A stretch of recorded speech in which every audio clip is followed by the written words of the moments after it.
Hello and good evening. I'm JC from We Are the Arsenal. And today, guys, I have got an absolute belter of a show for you and some fantastic guests to help me not only react to what was a really, really good result after Liverpool, but also break it down. And I'm going to bring in my very first guest for this evening's show, none other than Keith. Introduce yourself, mate. Good evening. I'm Keith from Mostly Arsenal. Do a little bit on YouTube, and you can find me on Twitter as the Mad Rambling One. Cheers for having me on, Jake. Nice one. No, not a problem. Not a problem. Next up, we've got another gentleman, another big Arsenal fan, Neil from Cannon FC. How we doing, mate? What's going on, Jake? Thanks for having me on, man. It's been this one has been coming. This one has been coming. I really appreciate it. Thank you so much for having me on. Not a problem at all. My pleasure. And last but by no means least, probably one of the funniest Arsenal fans that I've been speaking to over the last couple of years, my good friend Tony. How we doing, mate? I am good, man. I'm good. And it helps when you don't have much of a life. You really start to think about some just like you, out here in Florida. I'm not huge on the social media thing, but I do have a Twitter. It's Judge Dredd the Law, and that's pretty much where you'll find me. Arsenal is the club of my love, my soul, and my heart. And humongous thank you to Jake for actually, allowing me to participate in this. It's a real honor, dude. No, my pleasure to have you guys on and talk about Arsenal in a little bit more detail. For anyone who is watching, whether it's live or back as a video, I've got everyone's details down in the description below, whether that be Twitter handles or YouTube pages. So please go and find these guys after today's live stream. Check them out, subscribe, follow them. You will not be disappointed. Before we jump in to today's first talking point, guys, I've got a very basic introduction that I've been working on. More to follow soon. But let me know what you think.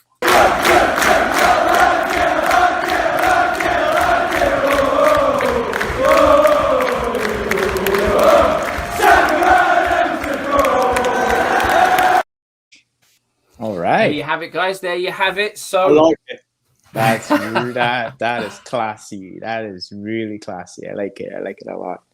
Absolutely. Well, I took some advice from a few people, and yeah, we needed to get a little introduction on the channel. I'm sure we'll work on it in the future. But let's jump in to the first talking point, which is everyone's sort of reactions, thoughts, and general thoughts on the kind of lineup. Starting with Keith. So, what were your thoughts when you saw this team announced an hour before kickoff? I didn't expect to see Nuno still in there.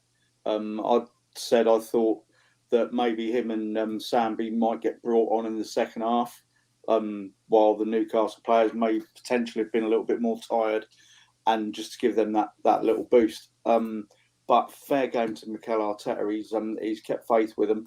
I think a lot of that might be because they did both get a fair amount of stick through the media, social media, and other platforms. And I think fair game to him for sticking with them. I wasn't expecting to see Odegaard come in, to be honest. Yeah. So that was. I mean, I was expecting the Arteta curveball and the Twitter meltdown that comes, the hour before every kickoff.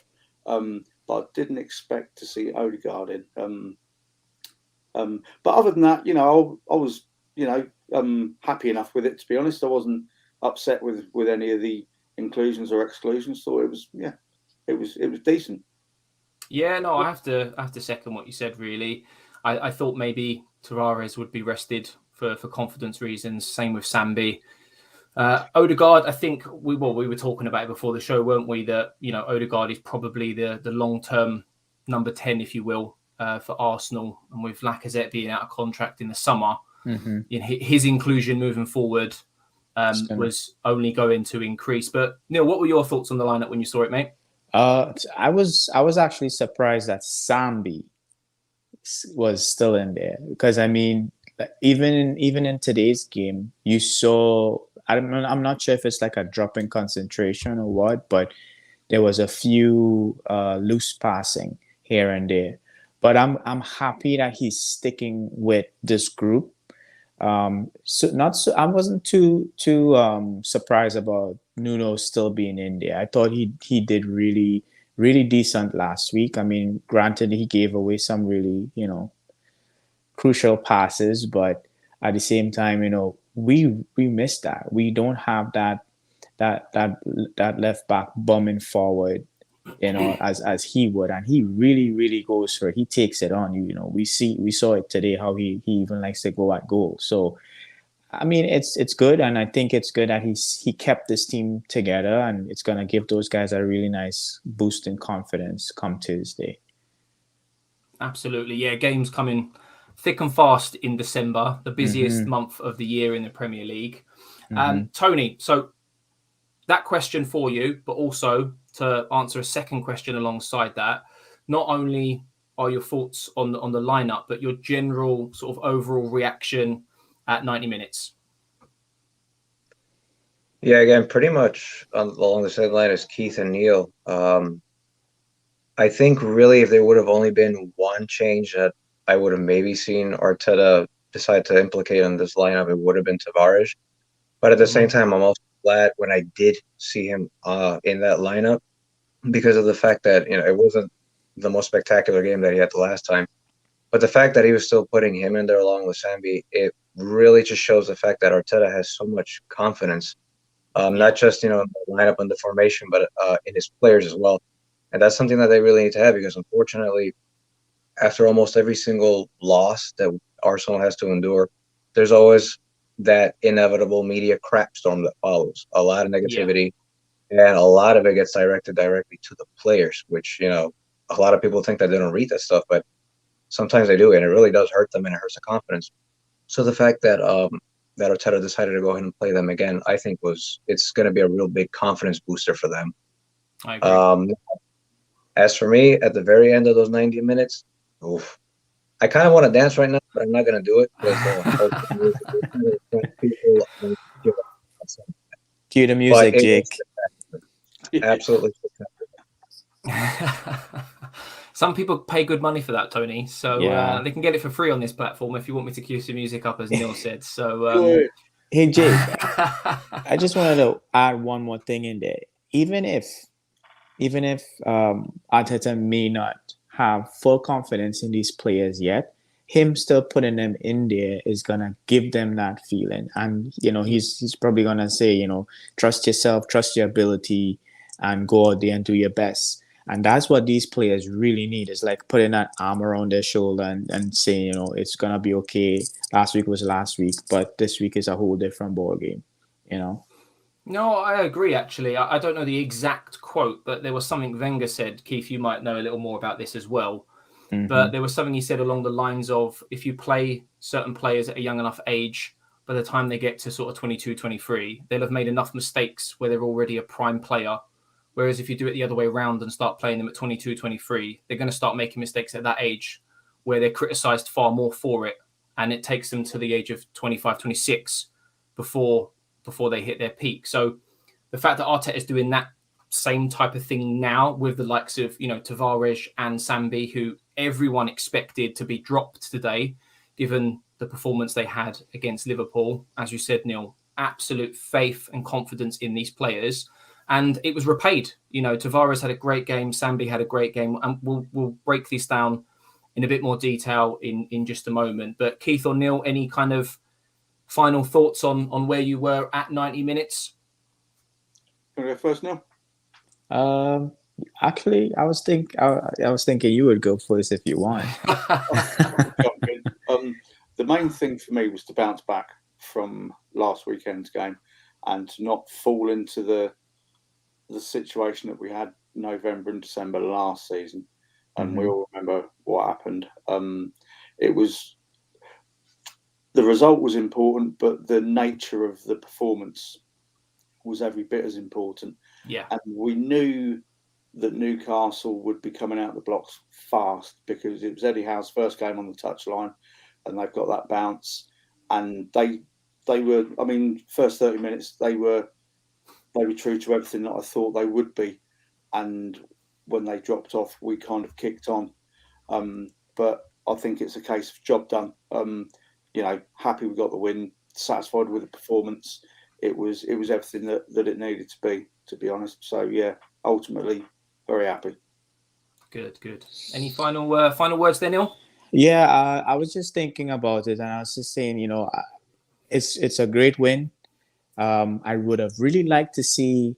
I'm hoping that he would very soon. I really want to see Nuno Tavares score and score a scorcher, because what that's going to do for him, it's going to put him to the moon, because it's going to give him that confidence, saying, okay, I can defend, I can move the ball forward, I could cut inside, and now I can score. He's gonna be he's strong. Like, did you see him against Kraft? Like, he's ridiculously strong. So I think it's a great feeling around for the team to come off of a loss with now a win, and we go on to Thursday, and hopefully we can do some damage at Old Trafford. Yes, that's the big one, isn't it? Now they've got a new manager in, we've got to carry this momentum and confidence into the next game. Is that confirmed? Is it Ralph Ragnick? I don't think it's been officially confirmed just yet, but it looks very, very likely. So, okay. So moving into the next slide here, tactics and analytics isn't everyone's cup of tea. Some people like to just watch the game and take value from it with what they can see with their eyes, rather than crunch numbers, look at heat maps and stuff like that. But you can see on screen here, in the orange circles, this was Arsenal's sort of general positioning, average positioning throughout the game, passing shape, if you will. And then the heat map that you can see, the deeper red areas are where we really had the ball and had possession most. So you can see how Arteta was set up, especially in that first half. Arsenal had pretty much domination, complete possession on the ball, pretty much limiting Newcastle to counter-attacks. As we started with Keith last time, we'll start with Tony this time. What are your general thoughts to the way Arsenal set up and try to sort of go at Newcastle today? Yeah, this is kind of where my learning herpes really comes into effect. I love. I'm not exactly the best person on it. There's not really a whole lot that I can actually sort of pinpoint on this thing, because, like I said, it's for me, it's a little difficult to actually kind of pinpoint the things that you guys could see a lot better than I can on these things. No, not a problem. Not a problem. Yeah, so I'll probably go ahead and skip this one down to the more intelligent ones amongst the group. No, this will come in time, and I'll definitely get you on the next question first time round. But Neil, what are you reading from these maps here? For me, it's gonna be that Arteta he's trying to develop or stick with a formation and an attacking presence. Based on your last video and today's, like, this is obviously way more than what we did last week or week before. Mm-hmm. But if you notice, based on how I'm looking at it, is that the right hand side of the pitch where it's very, very orange or red. So I've noticed that he's gone down the right quite a bit, using Emil Smith-Rowe and then having Saka come over, and they have that combination play where it's a pretty much of attacking threat. And I realize now that he's going with either that formation of 4-4-2 or 4-2-3-1. I'm hoping that he's also going to introduce one more formation in there, but from what I've seen, he's trying to implement and what the team is actually producing from these styles of play and the interchanging passes and stuff like that. I think he's onto something here, man. I really think he is. Yeah, no, well, as you said yourself, looking back at some of the previous videos, you can certainly see that Arteta is more than happy to adapt and change formations and roles within the team depending on his opponent. Because if you compared that heat map to the one last week against Liverpool, it's so different, very, very, very different. But Keith, what do you take from what you see on screen at the moment?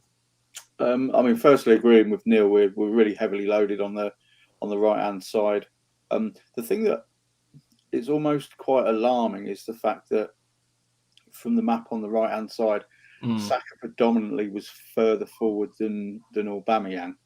Yes. Which kind of gives it a little bit of a false nine look about it. And I did pick up, especially in the first half, Odegaard spent an awful lot of time coming in from the right hand side, and I don't know if that give us a lack of balance, especially in the first half. It may well be that, especially the first 30 minutes, I thought Odegaard struggled quite a lot until he got into the pace of the game. But it's also very interesting to see, again, from the map on the right, you can see how much further forward Ben White was than Gabriel. And it was mentioned before the game that Alan Saint-Maximin's carried the ball further than anyone else in the Premier League this season. But Ben White can't be far off, surely, because with the exception of the Liverpool game, he's really growing into carrying the ball out. And he spent an awful lot of time on the ball today as well. And I thought he would have got shut down a lot quicker. But I think the main thing that sticks out for me is we're using the flanks a lot. We seem to be probably cutting in more than I would like. I'd like to see us use the width more and actually deliver the ball, especially when you've got people like Tomiyasu and Tavares at the moment who are capable of getting around the outside, and they're both capable of decent deliveries, as well as Saka and ESR as well. I have to agree. I definitely have to agree, especially with Tavares on the left today. I'm surprised that the heat map isn't slightly more deeper red on that left-hand side, because it felt like he was picking up the ball like every sort of 45 to 60 seconds at times. And I think the only reason why it might be slightly deeper red on the right-hand side is, as you said, Keith, Odegaard pretty much situated himself on that right-hand side for that first sort of 30, 40 minutes, looking for pockets of space. And it feels like at times there is an over-reliance on Saka. I think last week, for example, Lacazette was pretty much in exactly the same type of position as is Odegaard in this positional map right now, right alongside Saka, and he came off injured in the 64th minute, I think he was. And we'll come on to that in just a moment, because moving forwards, it looks like we might have to start relying on someone else. Martinelli, maybe, for example. He didn't score a bad goal today, did he? No, it was all right. It was all right, wasn't it? Yeah, he got away with it. So, right, we've got three players here that I've picked out. I could have quite easily have picked out Martinelli today because of the way he played when he came on, the impact that he had. Ramsdale made a whole bunch of saves. Again, another clean sheet. I think it's his 8th now for Arsenal. Nuno Tavares definitely redeemed himself today as well. But these are three players that I've picked. Saka being one of them because he got the first goal, which changed the game. But also, I want to talk about what we're going to do on the right-hand side moving forwards if he is unavailable for, say, the next few weeks in what is going to be a jam-packed December. But we'll come on to him last. Starting with Tomiyasu. So as I've mentioned in the thumbnail, last week and this week, it seems as though he's taken up a slightly newer role under Arteta. Having assessed him over the summer, he was more of a defensive fullback, but he seems to have taken up a new role where he's pushing on slightly. Last week, he was further ahead than Mane. This week, very much the same, at times more advanced than Saka. Tony, what did you make of his performance today, mate? I mean, for me, it was still really, really good. I'm really impressed with the technical prowess that he seems to be displaying in pretty much every single game, and the ability that he often has to play with both feet so well. It really allows him to remain as composed as he does. And the great thing is that when he's got possession, he's got such a good range for passing that it really helps us when we're starting to transition from defense to attack. So that's the way that he's been playing. It's been really, really interesting. Again, he still has a bit to continue proving, but he's going to continue to gain that as he gets more experience in the Premier League.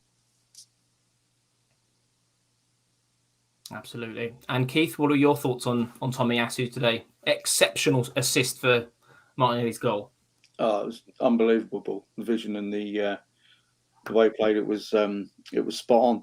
I think what Tony said about using both feet hit the nail on the head.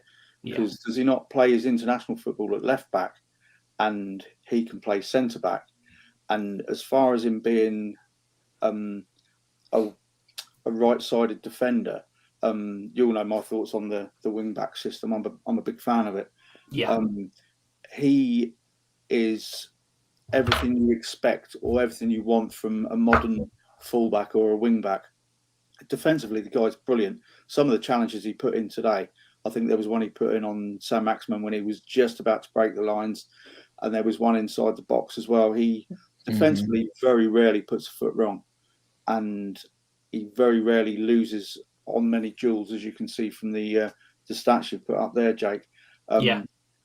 A lot of people look at someone like Trent Alexander-Arnold, who is great going forwards, maybe a little bit suspect defensively, but Tomiyasu, I think he's got the absolute lot. And I loved him from the first picture I saw of him in an Arsenal top, and he looked genuinely happy to be here.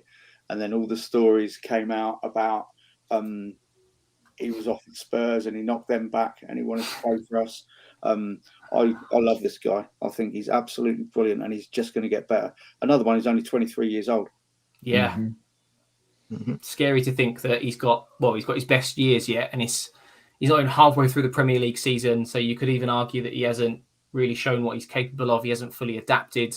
It can take sometimes a full season before you can really show what you can offer. But yeah, you're absolutely spot on. Defensively, fantastic. Going forward, great. 3 key passes today and an assist.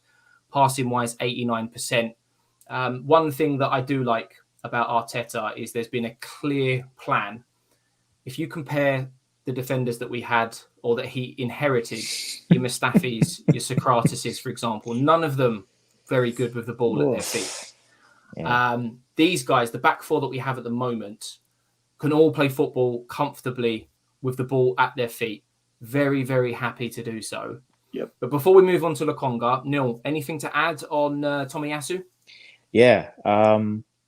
When we just signed Tomiyasu, there was a statement made by, I think it was his ex-coach or was players, ex-players. They mentioned that, his work ethic, and he's usually the last person to leave the training ground. And I'm telling you now, it's showing in every single game he plays. The consistency, the concentration, the hard work. He wins tackles, he wins headers. He goes in, and as Keith just rightly said, it's very seldom that you see him put a wrong foot in. He's always on point. So I really hope that continues. He's very young, as you just mentioned as well. And he has quite a long way in front of him, but I hope that he could just improve from that and become absolutely world class. He's recently got a bit of praise from Lauren, and he wasn't exactly too bad back in his days. So I'm sure he'll take that. Yeah. Right, Neil, I'm going to come straight back to you on Sambi, who for me was man of the match today, in my opinion. I read a stat after the game. 6 key passes, which is the joint most key passes in one game since Arteta has been in charge of Arsenal. 93 pass completion. There was that one pass in the first half where he slipped Saka in. It was a 30-yard diagonal ball, which Saka put wide in the end. But everything about this guy today, his character, his mentality, to come off the back of what he did at Liverpool and put a performance in the way he did today. He's getting so comfortable alongside Thomas Partey, which is going to give Arteta a bit of a headache when Granit Xhaka is fit again. I'm not sure if that's going to give him much of a headache. But... It's a good headache to have. It's a good headache to have. But what were your sort of general thoughts on Sambi today? Were you impressed? Anything about his game that you weren't too keen on? This is what I've noticed about Sambi. He tends to go under the radar a bit. But when you pull the statistics and you see these type of numbers, you're like, he's had that much of an impact, and he's not really targeted by the opponent. So I mean, that in itself, it's a bit of a camouflage for him as a player, being able to do what he needs to do and not be pressured buy it. Now he does have a loose pass in him, but again, that's experience, that's his age, and that's gonna eventually get out of his system. I believe that, because even when he just started playing for Arsenal, some of the passes this guy was picking out it was ridiculous. I was like, there's no way this guy is like 21, 22 years old. He was just pinging balls over the top, finding Aubameyang. So I'm happy to see that, you know, he's actually putting out these type of numbers, because it gives you the encouragement that they, you know, come towards the future, he's gonna be another classy kind of player, as just like Tomiyasu. Before I ask Tony for his thoughts, I had him down as man of the match. Do you agree, or would have you given it to someone else? Man of the match. I can come back to you. Yeah, come back to me, because I'll come back to you. Yeah, come back to me. So, Tony, mate, what were your general thoughts on Sambi's game today? Did you think he did a good job? Is he overrated? No, I think honestly, the stats that you're seeing right there before you are essentially, I think anyway, that's why Arteta brought him back and decided to go ahead and use him for this particular match. Like, all right, he didn't exactly have the greatest game against Liverpool, but the fact is that Arteta has a lot of confidence in him. And that right there, the stats that you're seeing, that shows exactly why. I mean, 6 key passes. He makes a monster difference as soon as he gets out there. And when you put him with Partey, I mean, it's the things that he can do there are pretty amazing. I'm just expecting him to continue to improve as he starts to gain more experience in the league, which is going to wind up happening eventually. Absolutely. Was he your man of the match, or would you give it to someone else? He was spectacular, but you know what? And this is going to sound really stupid, and it is, but I don't care. My man of the match, I would have actually just said Tavares, only because of the fact that he kept trying, despite the fact that he sent so many balls all the way out to the moon.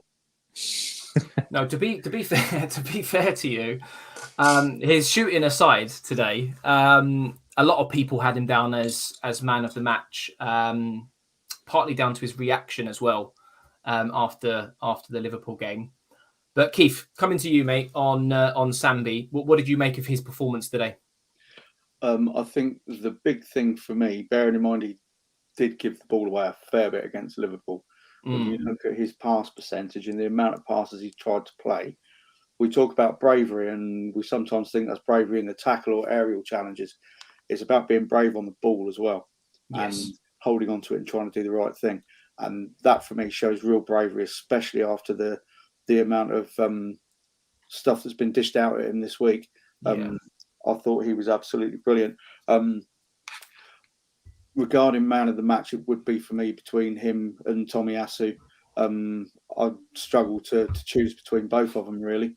I think when he first came into the side, I kind of compared him a little bit to Patrick Vieira, not playing style, but because of how quickly he knitted into how we play football. But I mean, I don't want to make comparisons, but I would say, echoing what Neil said about how he sometimes seems to go under the radar a little bit. Now, that reminds me massively of the invisible wall, Gilberto Silva. He, I think, is probably the closest thing we've had to that holding midfielder since, and that's probably the highest praise I can give him, because I absolutely love Gilberto Silva, and I'm very, very impressed with this young man so far. Absolutely. Yeah, well, you can certainly see why we signed him, and well, if rumours are right, it was Thierry Henry that recommended him to Arsenal during the summer, and he's even been compared to Yaya Toure of late. Some great praise from his previous manager, Vincent Kompany, who, again, you know, he wasn't exactly too bad during his playing day at Man City. So just before we move on to Saka, have you had any more time to think about your man of the match, Neil? Yeah, it's a toss up. It's definitely a toss up. I get what you're saying about, and I completely agree with Sambi, but Tomiyasu's name has to be thrown into that hat as well for man of the match. But going back to what Keith just said about Gilberto Silva, or GG as Arsene Wenger would call him, Arsene Wenger had an interview with Ian Wright recently, and he, you know, when he mentioned something, when everyone spoke about the Invincibles, they never mentioned Gilberto Silva, and he was integral to to that invincible season. Just like him, just like Sambi, you know, he's not like a flair, flashy type player, but he does fantastic work. And, you know, I hope he can get to that level. That would be insane. If he can get close to that, then we've got an absolute gem. Yeah. So man of the match hands. for me, Jake, just to answer that, it would be Tomiyasu, bro. Brilliant. It would be Tomiyasu. No, as I said, there was, I think on the Arsenal website, the man of the match vote was between Saka, Tomiyasu, Sambi, and Tavares. So I think we've all, in the last 5 minutes, mentioned one of those players at least once. So all top performances today. Last but not least, of the 3 players that I've highlighted today is Saka. And just to kind of sort of mention what I spoke about a moment ago, the reason I wanted to talk about Saka is because, number one, it always feels like we have to rely on either him or Emil Smith-Rowe to change a game. And whilst the first half was very flat at times, it was his drive and his intensity that opened the game up. He got the first goal today. Unfortunately, he's gone off injured. We don't know the extent of the injury just yet. It might open up a place for Martinelli, for example. But coming to you, Keith, with a question here, maybe a 2-pronged question. First of all, what did you make of Saka's performance today and our over-reliance on him? And if he is injured long term, is Martinelli the guy you want to see come in? They're really, really good questions. He is a sort of player, he's at a point now where it seems like he's always got 2 players on him whenever he's got the ball at his feet. Yeah. And everyone knows it seems like it's on a piece of string whenever he's got it at his feet. And he is predominantly left-footed, so we see him coming in from the right quite a lot. But he's another one I think is incredibly brave.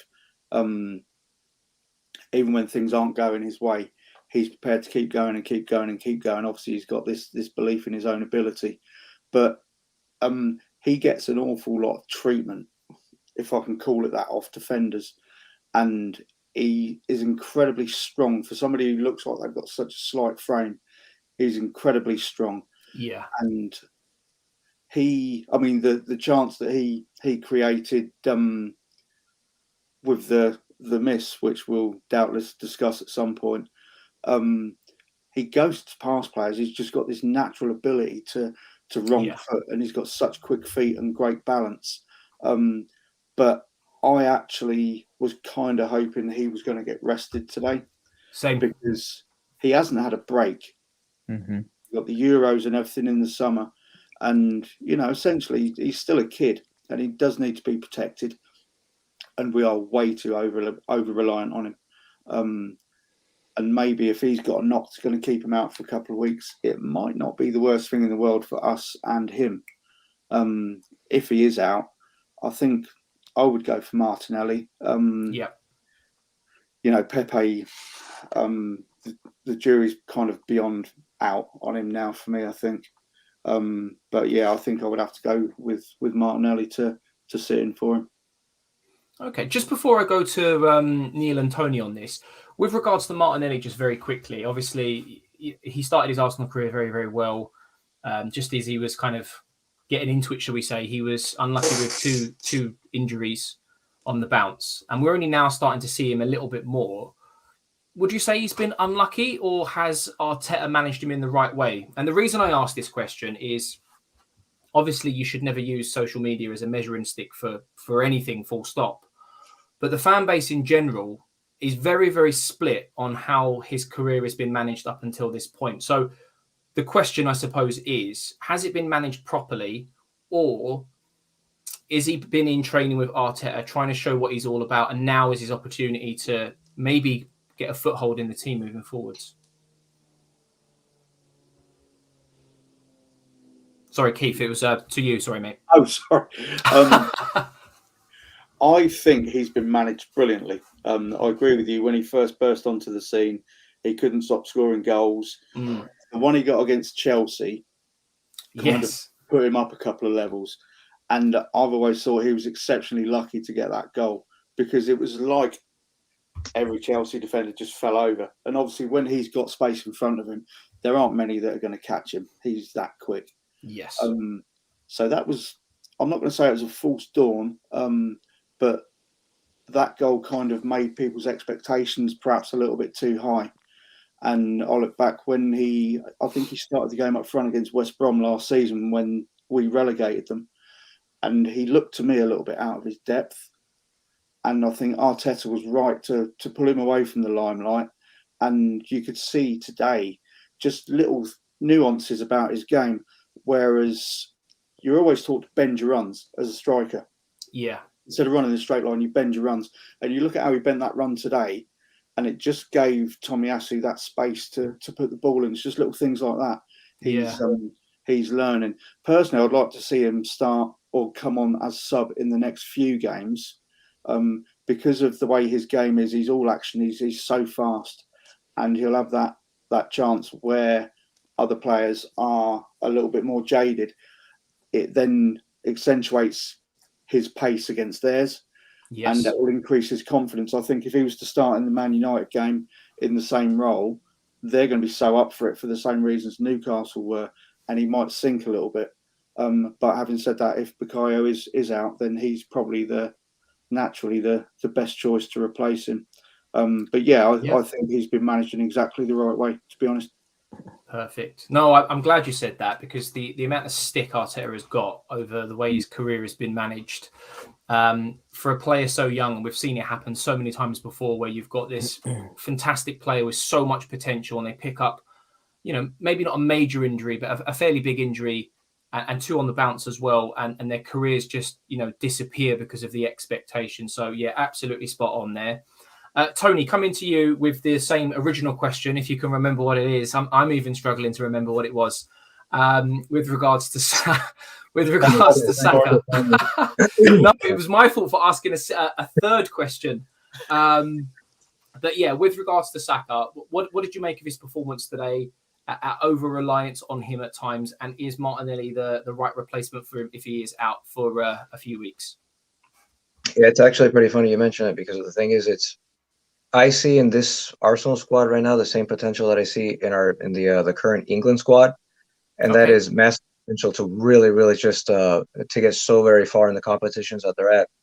Unfortunately, though, Arsenal does have a tendency that I've noticed in the past as well, and it still kind of haunts us a bit, and it can cost us a lot against certain sides. And that's the tendency that we sometimes start very slow a lot of the matches. I think we know exactly what we're talking about here. The first half of this match today was a particularly slow-moving match. Unfortunately, that has cost us pretty badly in the past. Yes, but I think and I think it's when we got to the second, there was a renewed tempo, and so at least that's what I saw when I was actually watching it. It was Saka was sort of really leading that attack down there. I would say maybe even more so than Aubameyang. And to be honest, I think really the primary reason that we got so much fire, so much life, and so much passion was because of that goal that Saka managed to score. So his work ethic, despite some of the bad things that he's gone through, his work ethic, it hasn't dropped, it hasn't diminished at all. It just continues, and it continues to get better. At least I personally think so. As I see through the games, he just carries on. Now, regarding the Martinelli issue, I think personally he would make a perfect substitute. I have said in the past that I wouldn't mind seeing more of him on a more regular basis, to give him more minutes. And I don't want to say that today 100% proves, exactly, because of the fact some players, they can have fantastic games in one match, and then you can go into another match and just have an absolute stinker. Aubameyang kind of has proven this before. He will go in and have a great match for one game, then he'll go into the other one and just, not quite there. Okay. And finally, Neil, anything to add? Have the lads, have they covered everything, or have you got some of your own opinions you'd like to share? I think they did cover quite a bit in a lot of areas. I think, however, one thing that needs to be stressed is how much we rely on ASR and Saka. Yes. Saka took the game by the scruff of the neck today, and he took it to Newcastle, scored the goal. you could have seen even in the goal that he scored, the way he had to maneuver his body is what caused the injury. I have a feel it's a strain. And what happens when these players are not available? Where are the goals going to come from? That's my question. Yes. If ESR is not scoring, and well, I mean, Saka has not scored that much this season. He had a goal today, which is great. But if ESR is not scoring, where are the goals going to come from? And I'm sorry to say, but I'm not sure what's going on with Aubameyang. I hope he could bounce back and have consistency in putting the ball in the back of the net. Yeah. Going to your point of is Martinelli an ideal replacement for Saka? He has to be. I mean, I don't think we're gonna get that type of game or aggression, as Keith said. Like when he's on the ball, move, because he has that confidence in his game. And I like that. He visualized himself as a Cristiano Ronaldo, and he's the pinnacle of it. Like he really has confidence in his game. So if he has to be that player to step in as Saka is or may not be available.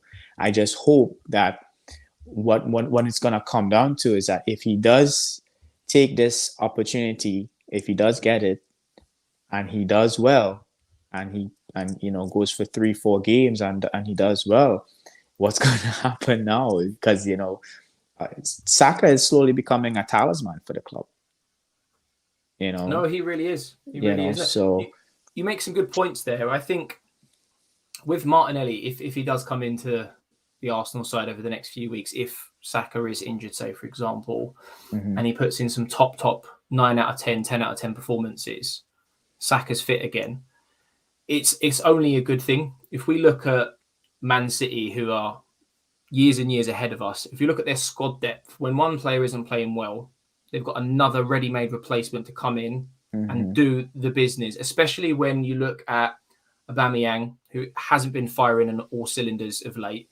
If you've got someone like Martinelli who can come in and score goals, Saka has already got goals in his game, ESR, same thing. It's a headache for Arteta, but in a positive way. We've also got to remember that Aubameyang is probably off to the African Cup of Nations in sort of January, February time. What role is Lacazette going to play? Is he going to play that similar role to Odegaard, or is he going to step into Aubameyang's shoes, or is someone like Martinelli going to be able to do that?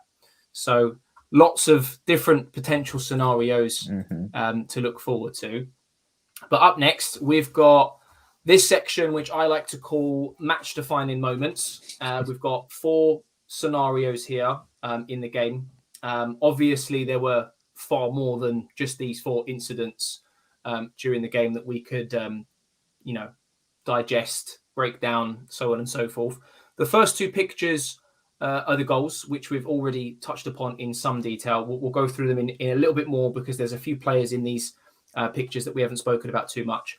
The 3rd and 4th picture we'll come on to afterwards. So, Neil, first goal there, we can see that Saka's got the ball, great movement with the red arrow, which is where he eventually ends up. And Tavares, what do you make of this goal today? Oh my God, it kind of reminded me of Wenger ball a little bit. Yeah, it was silky, man. I mean, that's something that we haven't seen quite a bit or enough of. But I'm not surprised where it started from. I'm not surprised it started between those 2 guys, ESR and Saka. It seems to always be happening or starting with those 2 guys. They're involved in it in some way. So I mean, what I did like though is the involvement of Nuno Tavares. Yes, like that was just like, oh my goodness, that was just like easy one, boom, and inside, and that goal was just I like that, because usually I think he would have just take that ball, turn and go towards goal himself. So I guess he kind of realized his position and his role in that play. So yeah, I think out of the 3 of them, Nuno's position and his role in that goal was crucial. Yeah, I agree. I think one thing that you've mentioned there, which is really, really good. I think, 10 years ago, you never would have seen a wing back or fullback on the inside. It's always on the overlap. Your Lee Dixons, your Nigel Winterburns, those types of players. And it's nice that we're playing with inverted fullbacks now, if you will, making numbers in the box, creating overloads. Because you can see there immediately, there are two players that are drawn to Saka, which immediately creates space for someone like Tavares to sit in there and receive the ball for that lovely flick that you mentioned. Tony, what did you make of this goal, mate? That's smooth. Really, really, really smooth. And I, like Neil just finished saying too, I especially love the involvement of Tavares in that particular goal, which is, again, it's one of the things that I really admire about Arteta is the fact that he has shown so much confidence despite some of the hardships. But I thought it was brilliant. I mean, I almost rolled off my chair when he made that. Yeah, man. Absolutely. I think going back on what you said earlier on, Tony, normally, well, there was about 5 times before this where Tavares probably would have shot and, God knows where it would have ended up based on his previous 4 or 5 shots. So I'm glad he didn't decide to shoot on this occasion, as Neil mentioned just a moment ago. Keith, what did you make of this goal, mate, and the way it was put together? One of the balls actually ended up in my backyard. I got to go get it. Do you know what? The thing that struck me about this goal, it wasn't so much Tavares' involvement, it was Emile Smith-Rowe, because when Saka played the ball to him, I was concerned that if we went one more ball, he was going to be offside. But the nature of his run and the nature of how Newcastle were defending, Smith-Rowe's got incredible vision. That's one of the things that maybe people don't notice about his game so much. His first touch and the way he moves the ball on so efficiently is awesome. But the fact that he had the vision to lay it in one more to make a different angle for the ball through, when he probably could easily have played that ball to Saka, but it probably would have been too far ahead of him. And just having the maturity to just slow himself down a bit and go one more pass into Tavares and then to Saka, that was what really stuck out for me in that move. But I mean, having said that, I'm the same. I'm happy Tavares didn't shoot after his 5 or 6 efforts in the first half. But yeah, great goal, sexy goal. It was really, really nice, well put together move, and I think we can all agree, the whole panel can agree that Tavares, if he's going to shoot, he needs to stay behind at least an hour after training and practice before the next game. So, but he will get it. I was about to say, you mentioned it earlier on. When he does score, it's going to be an absolute banger. And I hope he does it at the Emirates, and it's going to be pandemonium because I could tell this guy wants to score for the club. Absolutely. Right. Picture number 2 was the second and final goal of the game. And I'm going to come to Keith on this one because there was a few things that you mentioned in the previous slide about Tomiyasu, which I completely agreed with. Absolute sensational pass. To have the vision to see the way Martinelli, again, quoting you, the way he bent that run and timed it to absolute perfection. I'm pretty confident that this, unless something happens, well, nothing can happen now, but I'm pretty confident, that this will win goal of the month of November for Arsenal at least. What did you make of this goal? Because I was off my chair jumping around my living room when this went in. When it came to him, I was half expecting it to be scuffed or sliced over the bar or whatever. Like we said earlier, the bending of the run, the vision and the actual pass from Tomiyasu, absolutely top draw. But the thing that really struck me, it's like we chatted earlier about it and how difficult it is to strike a ball first time it's coming over your shoulder. But it's probably slightly easier when it's coming over your opposite shoulder. If that's coming over his left shoulder, he's got a better view of it. But because it's coming over his right shoulder, and you notice he had a quick glance at where the keeper was. Yes. And it's very easy to take that glance, then look back and you lose the flight of the ball. Yeah. But him to keep that flight of that ball, he's only just come on, and to finish it the way he did, it should hands down be goal of the month. And I think it's got to be up there at this point, goal of the season as well, because that is such a difficult technique to pull off. It really is. It really is. In fact, I I don't know if you lot have seen it, but at the moment there is, I think it's Peter Drury's commentary for the goal is actually trending on Twitter at the moment because of his reaction. Because I don't think he expects it to go in. I watched it on BT Sport, and the commentator said at the time that he expected the goalkeeper to come out and receive the ball. And like you said, Keith, it's that anticipation that he had to have in order to see where the goalkeeper was. And that in itself is really difficult because you could get clattered and completely taken out of the game if you don't time that properly. But Neil, what did you make of the goal, mate? What was your reaction when you saw that hit the back of the net? Exquisite. I didn't even expect that to be a goal because, as Keith was saying, I was expecting that to go over the bar, maybe graze the bar, maybe something of that nature.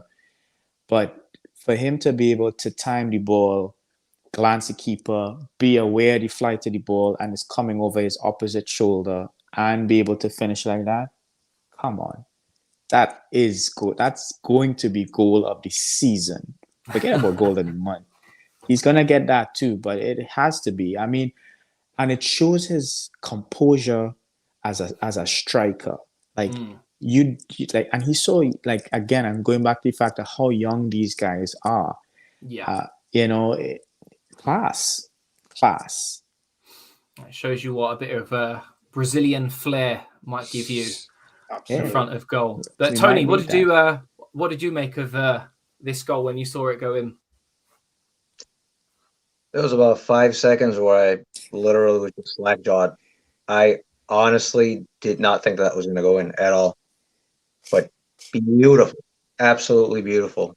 And, not just kudos to Martinelli for that, but also to Tomiyasu for just the way that he was able to place that perfectly. I mean, literally watched it about 2 or 3 different times to actually get my mind to believe that I just saw what I saw.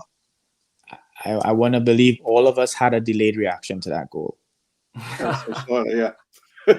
Yeah, absolutely. Yeah, no, I think everyone is focusing on what Martinelli did, and by no means, we're not looking to take anything away from him. But yeah, Tomiyasu's pass was absolutely sensational, inch perfect. And going back to what you mentioned earlier, Keith, now that I've thought about it a little bit more, when you look at the impact he's had at the time in the game, he was on 64, 65 minutes for Saka. We're talking like just over 30 minutes left of the game. And the impact he's had on potentially tired legs, because Newcastle were defending for pretty much at this point of the game, the whole point of this game, pretty much they were ball watching. So to bring someone like Martinelli on against the Manchester United and other games in December could be absolutely key when trying to snatch a late goal for a draw or a win. Yeah. Okay, so number 3 on the list is actually something that happened before the Martinelli goal. So Callum Wilson was, I wouldn't say clear through in goal. It was a fantastic pass to Callum Wilson, and he was lining up for a shot, sort of putting himself into a position where he was one-on-one with Ramsdale, confident he would have saved it. He's been exceptional this season. However, there was a coming together between him and Tavares. Newcastle were really, really unhappy that a penalty wasn't given. It was obviously viewed by VAR, and just to add insult to injury, Arsenal obviously went down the other end literally 30 seconds later and made it 2-0. So, Tony, I don't know if you saw any replays, because not everyone has, but do you think this should have been a penalty, or were Newcastle hard done by, or was it the right decision? That's a tough one, man. I actually did manage to see several of the replays, at least from the side that I was able to see, because I was able to see it directly from the far right side and looking straight down. It did look like Tavares did have 2 hands on him and was kind of dragging him down. But I'm not an official. I'm not a ref. I don't have to make let all that go straight to them. Well, I one thing I will say is that it's about time that Arsenal started having a few decisions go our way when it comes to VAR. We don't get enough. We really, really, really don't get enough. Keith, what were your thoughts on the... Sorry, go on, Tony. And one last thing, I'll be brutally honest. I really wasn't so much bothered by that after what they did to Martinelli on the opposite end. So you know what? Nope, not a penalty. Eye for an eye. Keith, what were your thoughts on this when you saw it happen? Were you like, were you thinking the ref's going to blow up, or was it the right call? I was expecting a penalty and a red card, to be honest. Much of it because, we're as Arsenal fans, we're used to not getting the rub of the green with referees and VAR decisions.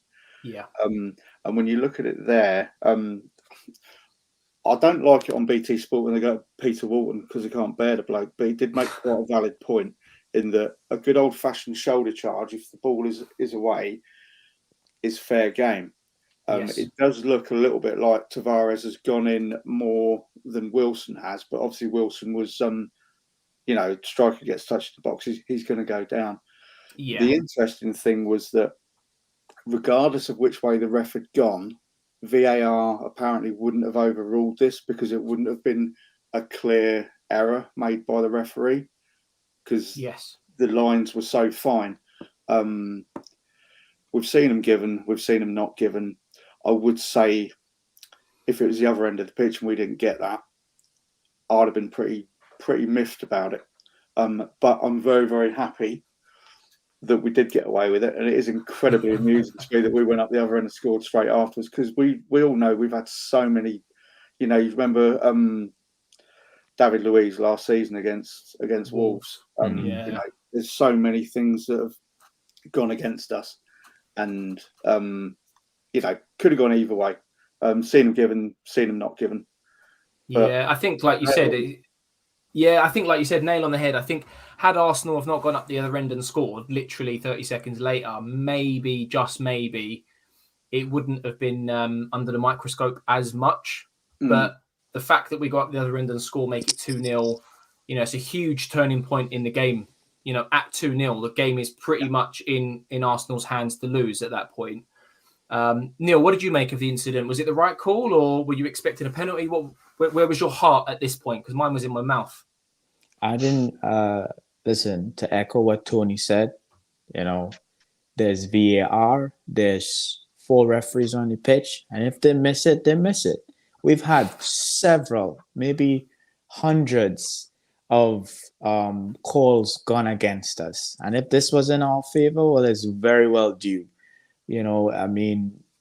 That's simple. David Luiz red card last season. That was ridiculous. That had me pissed off for over 2 weeks because I just couldn't understand it. So if whoever wants, all these professional pundits, they want to cry in the studio and talk about that should have been this and should have been that. Trust me, we understand. We've had that so many times. It's just part of all of us. We were just waiting for something to happen because we've known things to go against Arsenal. So that's that. No, it seems we're all on the same page with the incident, which is good. I'm glad that we are. Right, last picture, last moment, and it seems like we've done this backwards because picture number 4 happened first. But the reason why I want to bring this up is, thankfully, we're not looking back at this now and thinking that could have been the winning goal. That could have been the reason we got a point, thankfully. The reason I want to talk about it is because last week I did a show with Albert and we spoke about Aubameyang and his lack of presence up front to lead the line. And he started the game off really well today, I thought, in the sense that he was doing a lot of running. He was pressing really, really high. So at the beginning of the game, it looked like he was doing a lot of the right things. But the more the game went on and the less he was involved, as me and Keith spoke about, the confidence started to drop more and more and more and more. And just when you think, right, the guy's got a little bit of fortune to boost his confidence, he goes and hits the post from what? 3 yards? 2-3 yards? Keith, general thoughts on Aubameyang at the moment in terms of where he is as a player, not so much the incident. I just want your general sort of thoughts on him as a player at the moment, what we should be doing moving forwards, just generally your thoughts on Aubameyang at the minute. I feel really bad for saying this, but as an Arsenal fan, my minimum expectation is that they play with the same level of intensity that any one of us lot would if we were there, or the same level of intensity that any one of us do when we're watching a game. I don't really see that enough from him. Now, I don't know if it's down to his confidence is clearly shot. You can see that from his body shape in picture number 4. I don't know if it's confidence or if it's that almost can't be asked unless it's a clear goal scoring opportunity. I don't know. I agree with you, Jake. First 5 or 10 minutes, he was there, and then he kind of went missing. Yeah. And the first time I saw him press with any intensity that had any impact on the game, and I made a note, it was actually the 50th minute when he put a tackle in, and lo and behold, 6 minutes later, Zaka went and scored. I don't think he should be captain. I wouldn't have him as captain. But having said that, it doesn't mean he's a bad leader. He's different to people like Tony Adams, Patrick Vieira. You can see them talking, pointing, gesticulating to everyone. He doesn't tend to do that, so he should be leading by example. And when he does do that, when he's really shutting people down, you see everybody else comes in and does the same. Yeah, and I'm not seeing enough of that from him, regardless of this chance that he's missed. I've got my opinions on what he should have done, but that is a guy who's lacking in confidence massively, as far as I'm concerned. Yeah, massive low for his confidence at the moment. And yeah, I have to agree with his level of intensity when pressing the ball. When we look back at the North London derby, the game against Leicester, at least that first 30 minutes, and even the Aston Villa game, like he led by example. He did not stop running. And I don't know what's changed over the last few weeks, because it seems to have been something that may have happened before the Liverpool game. But something has changed in him. And whether or not you're someone who believes and follows rumours, it doesn't surprise me that we're being linked with a striker at the moment. If we look at every position within the Arsenal squad at the minute, I think every single player was signed by Arteta and Edu, except our strikers. Aubameyang and Lacazette are the only two left that haven't been replaced by a player that Arteta and Edu has signed. So, Neil, coming to you next, mate. Same exact question. Obviously, this is the pinnacle of his confidence at the moment, picture number 4, but general thoughts and opinions on Aubameyang and where he is right now in an Arsenal shirt. I don't want to be too hard on Aubameyang, but I feel like this change, because we saw Aubameyang winning his sales a couple games ago, and then all of that is gone. I want to believe that it's stemming from that missed penalty, or the 2 missed penalties. He was able to rebound the first one, but the second one, he kind of, he went. Sorry about that. He kind of went hiding after that missed penalty, and I think it's really knocked his confidence. In terms of him, I think he's probably going to, at some point show up and bag a couple goals, but I don't see Aubameyang being our 20+ goal striker for very long again. You rightfully said it. If you follow the rumors of who we're being linked with, it's either a midfielder or a striker, and it's heavily on strikers. So, and I mean, it may be because Lacazette is leaving, but I also heard rumors that he's probably going to get renewed. And to Keith's point about leadership, Aubameyang is not the right person to captain this team. He's not. He's not that. That's not his personality. We all have our own personality. That's not his. I truly believe a better leader would be Lacazette, and he shows it a lot. But time will tell on that. So yeah, those are my thoughts on Aubameyang. I won't be too hard on him. I hope he does start scoring again, but I feel that his confidence is knocked from that missed penalty. Yeah, it's a good point. I didn't really think back too much to that sort of point in the season.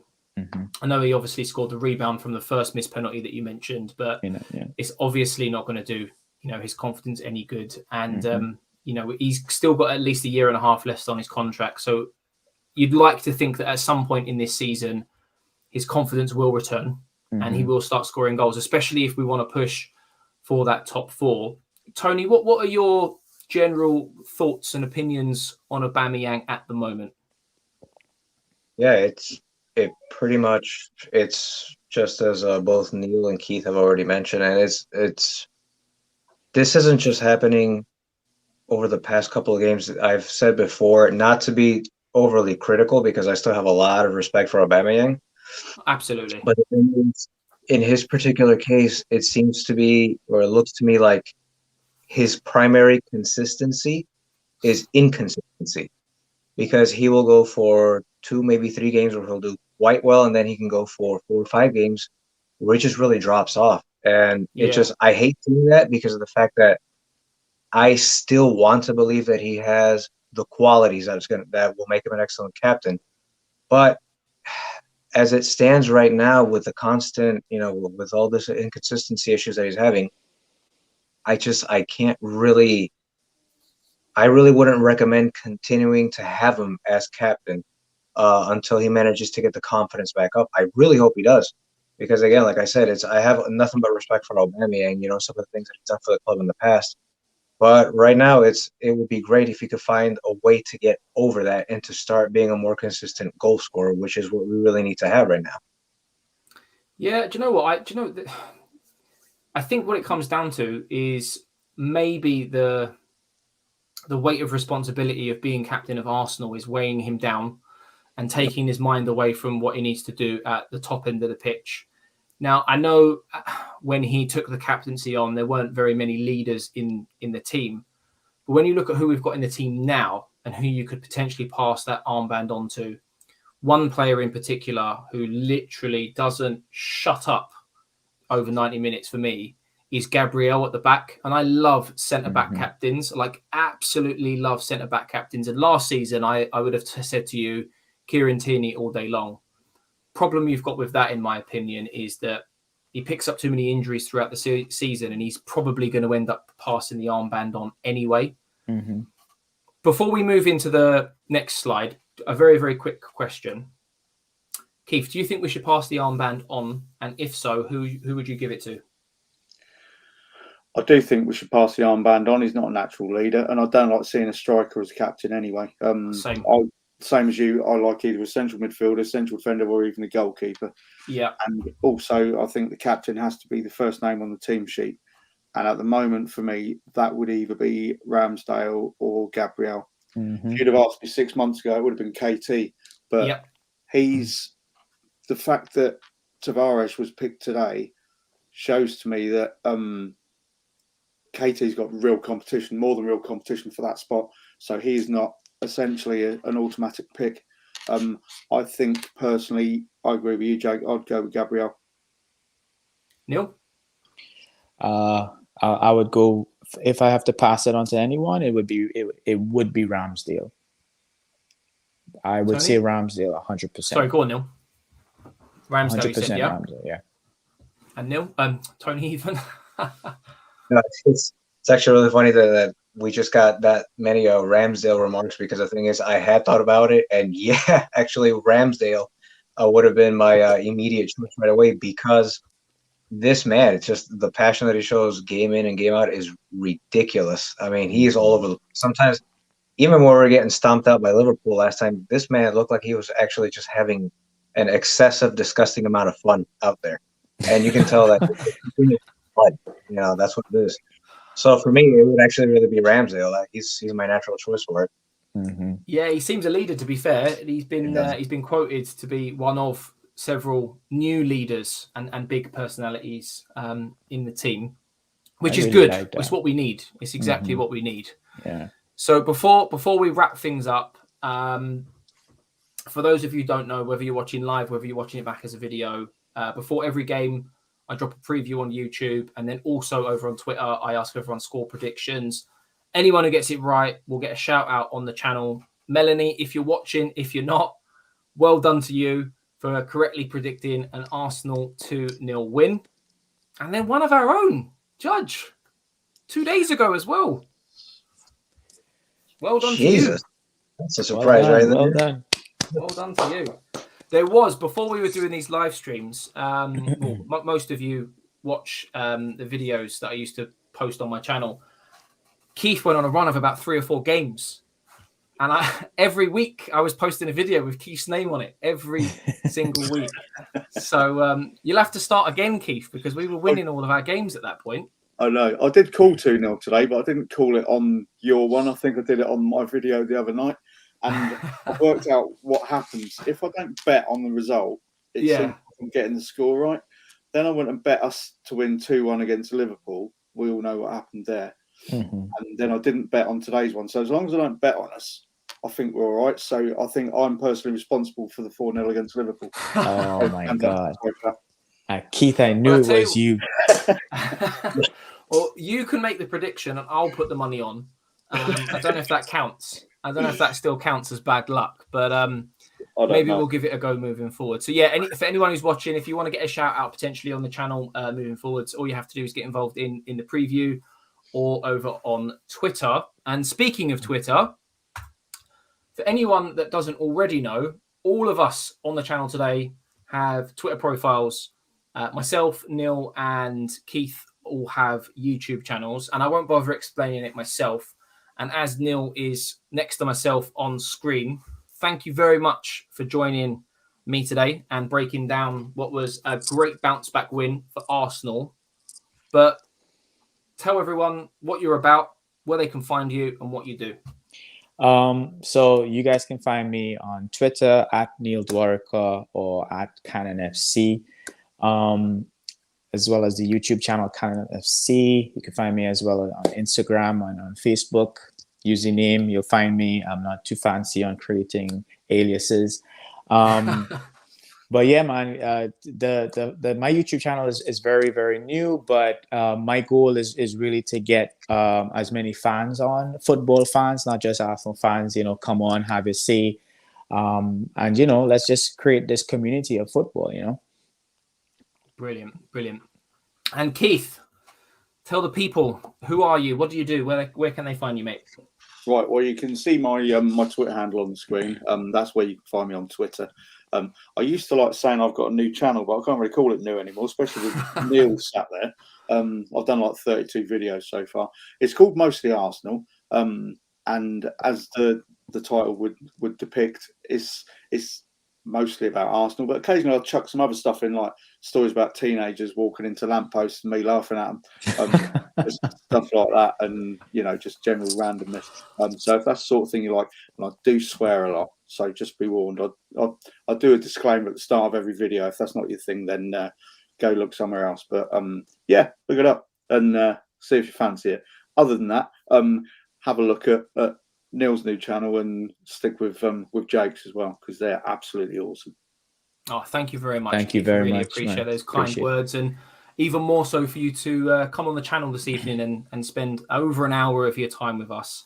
And to be fair, for anyone who's watching, Keith's actually been on his best behaviour this evening. I don't think I've heard you swear once. I haven't sworn once. You've not sworn once. So fair play to you. Fair play. We should do a charity stream to see how long we can go without swearing. Swear box.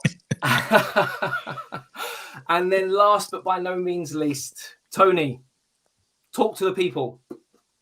Well, pretty much what you see is what you get. I really only have just the one Twitter account for social media. That's Aletris Antonio or Judge Dredd the Law. I'm basically just a giant geek. All of my stuff on Twitter is either Arsenal or nerd-related stuff. That's pretty much what it is. I just consider myself to be absolutely blessed and honored to be able to support the greatest club in the world. And not just that, but to also be friends with what are arguably the best supporters in the world and truly excellent human beings. These 3 gentlemen right here and the rest of the Gooner family around the world.